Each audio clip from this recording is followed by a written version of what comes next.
it seems like everything was good, but that's normally not the case if you end up on this podcast. Something seems to have happened.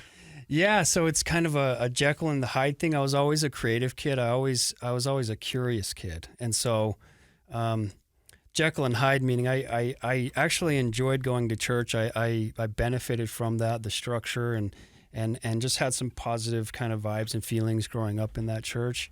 But then I would like roll homemade cigarettes at recess in 6th grade and smoke them under the pine tree, and so things just were kind of it was black and white with me. I didn't live in the middle a whole lot, which led to, I think dishonesty was probably maybe the defective character that kind of fueled a lot of it, was not having the courage to tell the truth about what's really going on in my life from the ages of, 12, 13, 14, 15, because I felt like I had to check the boxes. So for the listeners that may not be aware, I'm sure most of them are, if you grow up in an active LDS home, then things like drinking and smoking are completely out. They're against the religion very specifically. So as a 6th grader, you're 11 turning 12 in 6th grade. Yeah. Just out of curiosity, was it just curiosity? Was it a sense of rebellion? Like if you were having a good experience going to church and absorbing all those teachings, why are you rolling cigarettes on the playground? Just to help me understand that. Yeah, I don't know if I can.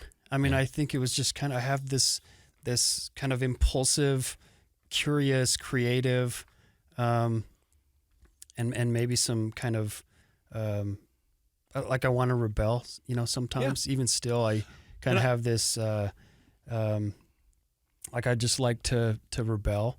See, I imagine myself sitting next to you underneath that tree, rolling cigarettes with you. And some of it, for me, I can just tell you from my experience, is the shock value of other kids. You know what I mean? And going, hey, do you see what those guys, because people are talking about us. Maybe you hit on something. That rings true for me, is like getting attention or validation from other kids, and they're laughing and having a good time. And I like to, maybe I like people to laugh at me and accept me. Kids are not going to go home and talk about what they learned in English class, but they'll go home and talk about the 2 idiots smoking cigarettes underneath the tree. That's true. I mean, that's the way my mind works. I'm just telling you.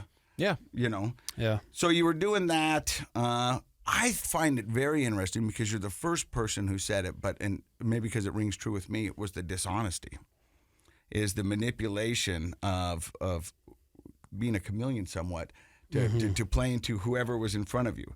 And when you do that, you're not honest with yourself. Right. Because you're doing what I did and giving everybody what they want. Yeah, so my identity at that point, looking back, obviously no self-awareness of this back then, but now looking back, it's like my identity was shaped around what you're talking about, which was maybe 5 to 7 external boxes. It's like, okay, Sunday I'm this person, and then when I go play baseball, I'm this person.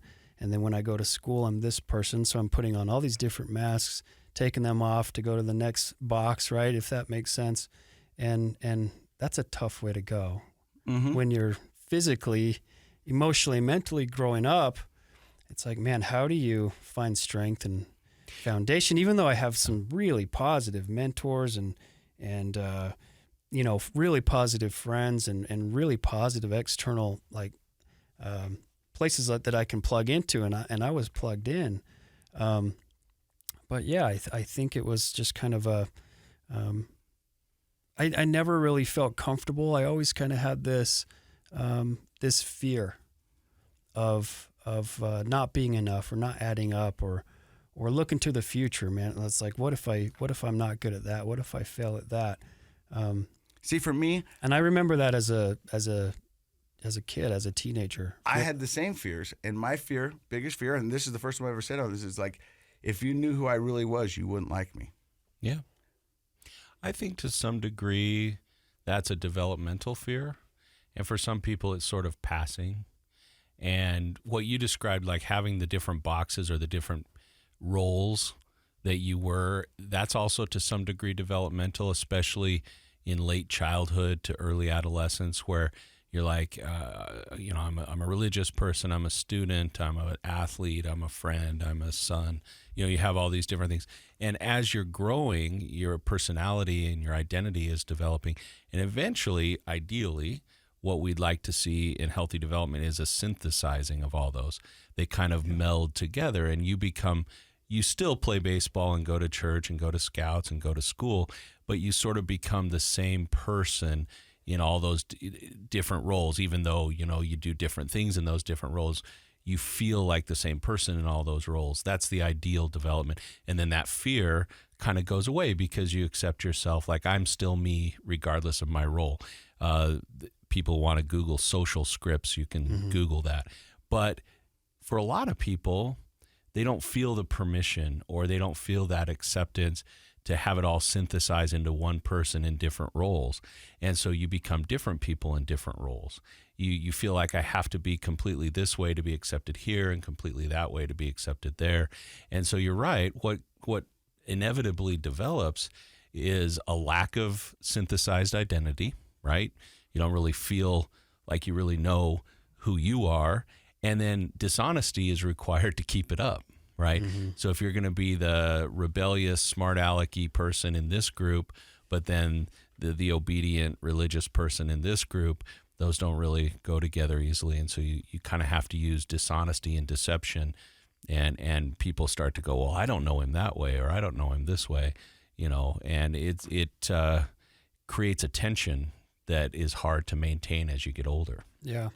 Well, and I think, and then when you start countering any morals or values that you do carry with you, when you start to live and counter those, then we start talking about, for me, things like I have a predisposition for depression in my family. That runs through, and a little anxiety, and I'm pretty laid back, so not a ton of anxiety or stress. But I think when you start to live against who you authentically feel like, maybe this is the guy that I am, and I think you get that through feelings, on a feelings level or spiritual level.